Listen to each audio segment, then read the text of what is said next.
మోకాళ్ల నొప్పులు, కీళ్ల నొప్పులతో రోజూ ఇబ్బంది పడుతున్నారా? మందులు లేకుండా ఇంట్లోనే సులభంగా తయారు చేసుకునే ఈ ప్రత్యేక నూనెతో మీ నొప్పిని సహజంగా తగ్గించుకోవచ్చు. మోకాళ్ల మరియు కీళ్ల నొప్పులకు ఇంటి నూనె. కావలసిన పదార్థాలు: నువ్వుల నూనె 100 ml, వెల్లుల్లి రెబ్బలు 8-10, వాము అజ్వైన్ 1 టీ స్పూన్, ఇంగువ హింగ్ కొద్దిగా, మిరియాలు 1 టీ స్పూన్, కర్పూరం చిన్న ముక్క. తయారు చేసే విధానం: నువ్వుల నూనెను తక్కువ మంటపై వేడి చెయ్యండి. అందులో వెల్లుల్లి, వాము, మిరియాలు వేసి వేయించండి. చివరగా ఇంగువ వేసి గ్యాస్ ఆఫ్ చెయ్యండి.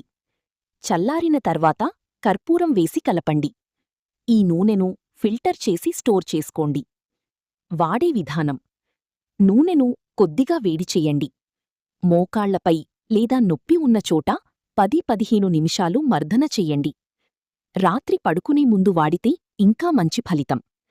తర్వాత గోరువెచ్చని నీటితో తుడవండి లేదా అలాగే ఉంచండి. ఇది ఎలా పనిచేస్తుంది? వెల్లుల్లి వాపు తగ్గిస్తుంది. వాము మరియు మిరియాలు రక్త ప్రసరణ మెరుగుపరుస్తాయి. ఇంగువ కీళ్ల స్టిఫ్నెస్ తగ్గిస్తుంది. నువ్వుల నూనె లోపలికి చొచ్చుకుపోయి నొప్పి తగ్గిస్తుంది. జాగ్రత్తలు: తీవ్రమైన నొప్పి ఉంటే తప్పనిసరిగా డాక్టర్ను సంప్రదించండి. గాయాలు, వాపు ఎక్కువగా ఉంటే వేడి నూనె వాడకండి. రోజూ వాడితేనే ఫలితం కనిపిస్తుంది. ఇంకా పాటించాల్సినవి: కాల్షియం, విటమిన్ డి ఉన్న ఆహారం తీసుకోండి. రోజూ లైట్ ఎక్సర్సైజ్ చెయ్యండి. వాకింగ్, యోగా. ఎక్కువ బరువు ఉంటే తగ్గించండి. ఈ సులభమైన నూనె చిట్కాను క్రమంగా వాడితే మీ మోకాళ్ల మరియు కీళ్ల నొప్పులు తగ్గుతాయి. మీకు ఉపయోగపడితే తప్పకుండా షేర్ చెయ్యండి. మరిన్ని ఆరోగ్య చిట్కాల కోసం ఫాలో అవ్వండి.